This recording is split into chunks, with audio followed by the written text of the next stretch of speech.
Well, hello. Those of you who have received these short videos before know that I flippantly call it sword talk. It's usually when I have a topic to share amongst some selected people. The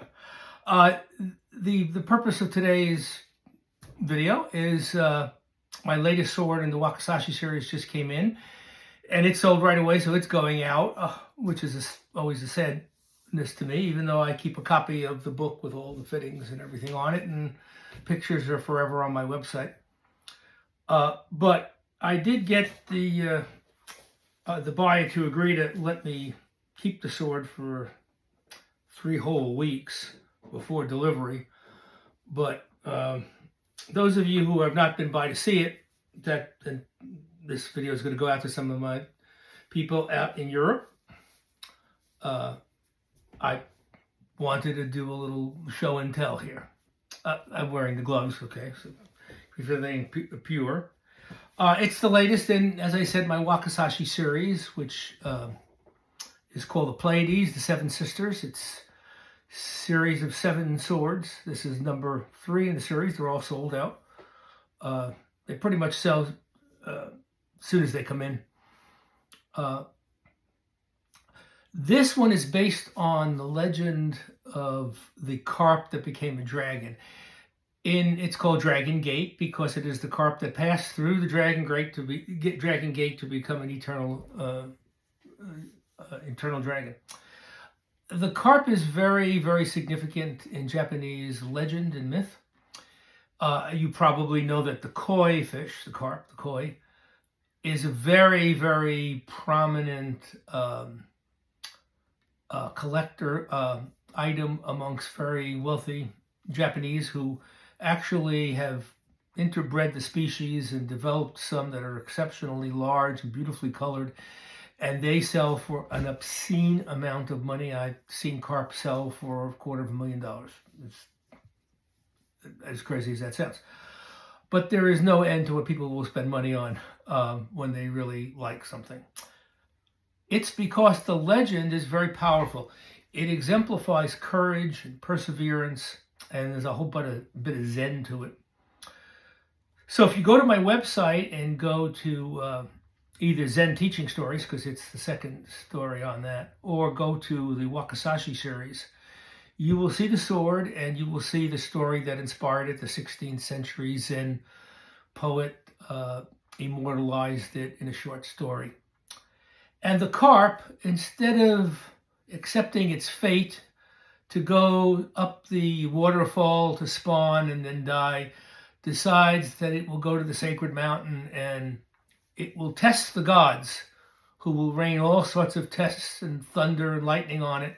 And it will swim up that waterfall and through the mystical Dragon Gate, if it survives, and become an eternal dragon. And dragons, of course, in Japan are not bad things. They don't guard treasures or virgins like in the West. They emphasize or they epitomize attributes or gods. So this is based on that. First, we start with the blade. All the blades in the series so far are made by Master Ichiro Matsuba, who did the first sword in the 8 Samurai series. And after he completed that, he wanted to continue some kind of business relationship. And I said, well, that doesn't work because it's one swordsmith, one sword. So what we did is we had this idea to do the Wakizashi series based on the Pleiades, the constellation that has a lot of significance in Japanese mythology. Each sword is based on a star in the constellation, and also has a separate theme, closely related usually to the owner. So this one starts with a beautiful. When you're looking at a samurai sword, you first look at the shape. We call it the sore, the bend of the sword from the handle on up, because the sword goes right through the handle and the tang. And this one just has, it has an excellent Well-balanced, nice, wide, hefty blade. It's really gorgeous. And the design, the hamon, which again, if you go to my website, you know is made by a special clay mixture that dissolves during the heating and forging process, and then the polisher brings out that design in the final stage. And it exists at different levels of the steel. And this one is the traditional wave, which of course coincides with the theme. I want you to also go to the website so that you can see the fittings. They are from the 1680. It's one artist did the sword guard and the manuki on the handle, the fushi kashira on either end of the handle. This is very rare that one artist does all of the fittings. It's a fantastic set in gold and silver. And to offset that wonderful blade and fantastic fittings, by the way, the edge of the tsuba is cut gold into lines that resemble the waves of the waterfall. So it took just under 2 years for the saya master, the scabbard master, to complete his work. He is the top of the line kind of guy, and the reason it does take so long too is the black lacquer is called urushi, and urushi is centuries old process of a lacquer that doesn't dry in the traditional sense. It absorbs moisture from the air and becomes extremely hard and impervious to water and salt and wind, and it forms an excellent guard for the steel blade. And of course, the Japanese, being so fanatical, they process it like no other. All urushi products in Japan have to be completed by April, because it takes then 7 months to cure it. They put them in special cabinets during the hot, humid season from April to September, October, depending on the weather that year. And the lacquer cures. In the middle of that process, if there's a master doing makie, which is gold and silver inlay, then that process is extended yet again because there's many different layers of clear and black polish on this.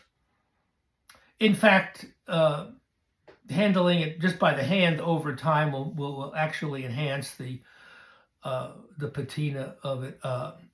When a sword is new, before a customer gets it, I like to obviously treat it with the white glove treatment, and also the blade, which traditionally you don't touch. You handle either with a silk cloth or with gloves. The artist chose to do something rather special here. So here at the end is the carp in the shallow pool beneath the waterfall, and he's emerging out of that. And then he goes up the waterfall for his journey to where he transforms into a dragon. But what the artist has done here, it's difficult to see on camera, I know. That's why the photographs on the website, I think, are a must-see, is he really fashioned it so that it looks like the carp is underwater and it looks like it's translucent. It's very hard to film or depict something underwater. I read that once because I'm not artistic. But he does a fantastic job on it. It's a painstaking job of applying, in some cases, extremely little dots of silver and gold in there. What he did, though, and I wish I could claim credit for telling him to do this, but he didn't. The carp becomes a dragon. So what he did is he depicted the dragon while in transformation. So the dragon is part dragon and part carp. So the fins of the carp are fashioned out of out of silver and gold, and are translucent. Again, I refer you to the pictures on the website. And he's becoming the dragon, and then the scales of the carp become the scales of the dragon. And he's fashioned everything off in just minute detail that's pretty darn good. So do check that out on the website. It's called DragonGate, and starting tomorrow it finds its home in a very nice private art collection, the client's first samurai piece. So always excited, as most of all my customers pretty much are art collectors who have no background with samurai, so I'm introducing them to samurai's fine art, and that's always that's my mission, and that's kind of exciting for me. Now, other exciting news. Those of you who I talk to on a regular basis know that what's happening in the samurai world right now is there's a big glut on the market of antiques and historic swords. The collectors who were old when I started 20 years ago, the people who helped me collect were all in their 70s, 80s, 90s. And we had a group of, at that time, almost 75. I think we had 72 collectors that helped me learn how to collect antique pieces, which is how I started. When I started my Iaido practice, I started collecting antique pieces. And they were wonderful guys that helped me tell the good from the bad and the authentic from the cheap and all that other stuff. And only 2 of them had websites or did it for a business. The rest were just like avid stamp collectors. We just talked to each other by email or by snail mail. Anyway, they're all dead, retired now. The people in my particular group, we're down to 12. So what time has done, and mostly their collections have, they have kids that really aren't interested, and so their wives have over the years said, you got to get rid of some of this stuff. Well, now that's happening, and there's just a lot on the market, and that's good for people who collect antique samurai swords, because there's never been a better time to buy. Maybe never, maybe ever, yeah. So people who come to me who are interested in my swords and they find them way too expensive, I like to say, well, do look at perhaps adding an antique to your art collection, because I can accommodate literally any budget. And when I say I don't deal in historic swords. I don't really have an interest in historic and antique swords. I like the new masters. Kind of like art. You either like the old masters, the new masters, or you tend to lean towards one. I like the new guys. And although all my fittings, as you know, are all antique, but for the blades, I don't get a big kick out of something that's 400, 500, 600 years old, actual samurai sword. However, a lot of these collections are being liquidated now by the widows, and one collection in particular, well, I fell in love. I think this particular, it's a wakizashi, one of the short swords, and I think it fell under the radar as this widow was selling off her husband's collection, because everybody wants the katanas, or the armor, the kabuto helmets. And this was a nice little orphan, I guess, sitting without a lot of fanfare. Not one of the premier katanas that this gentleman had in his collection. And it just took my breath away when I pulled it out and saw the hamon, which is the star of the show here. I've never seen a hamon quite like this. So this is the design and the blade. I've seen 100,000. I have books and I've seen videos, and this one's incredible. I don't want to say it's modern art, because I don't like modern art, but it's not traditional. This guy was a genius, and you're anxious to see it. I will just show it to me, Tom. Okay, So it's from 1840. It was obviously a very, very impressive daimyo, feudal lord, because the blade's exquisite, and it's the original kosher. This is the original fittings and the silk handle and this, even the scabbard. What normally happens, the blades survive, but since many collectors collect just the blades, if they want to mount it, they then mount it with fittings that were not either of the period. They certainly weren't coexisting with when the blade was made. This one is. So that right away is nice, but not enough to make me buy an antique blade. Then I drew it out, and I actually gasped, which is not a word that I use a lot.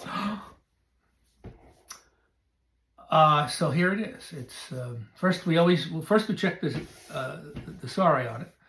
It's a beautiful, magnificent blade in terrific condition. This has been a highly prized heirloom piece by a Japanese family for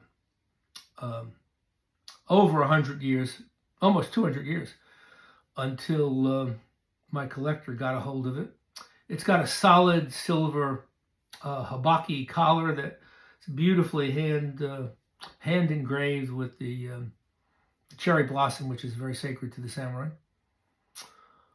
All right, so the sari, this one has a little bit different curvature.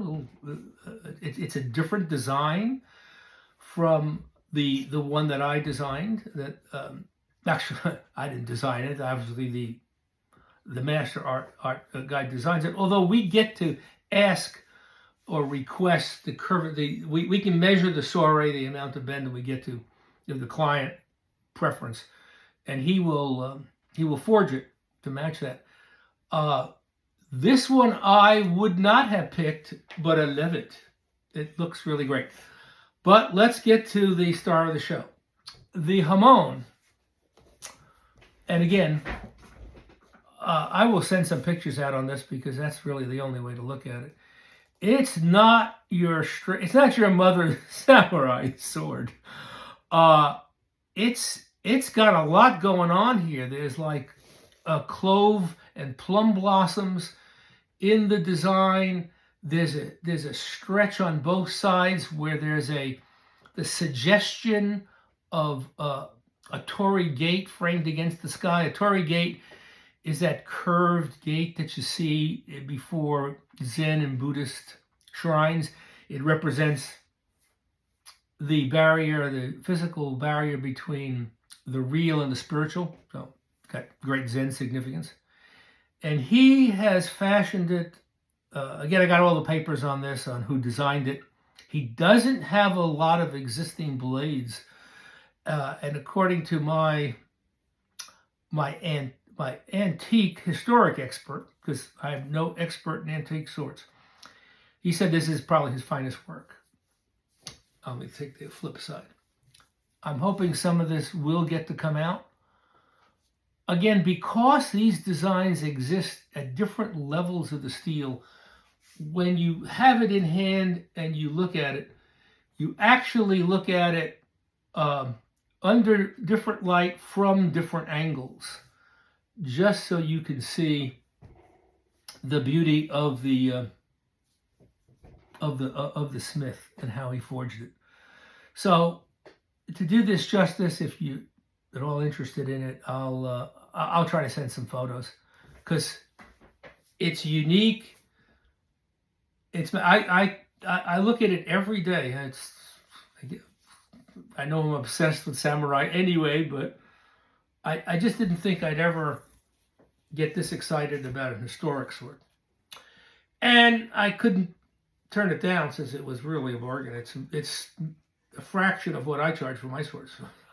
So I better buy up all the competition so people won't say, well, what do I need to give you the money for? People already who have seen it have said, is it for sale? And my answer is no. Maybe. I don't know. Maybe. I don't know. Yes.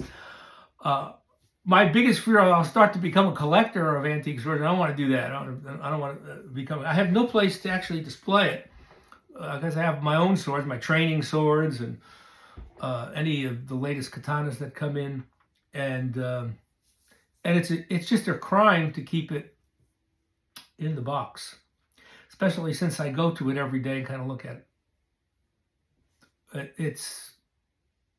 I really love it. It's really great and unique. So I did want to share it with you, and that's it. I always say these are short videos, and then they turn out to be too long.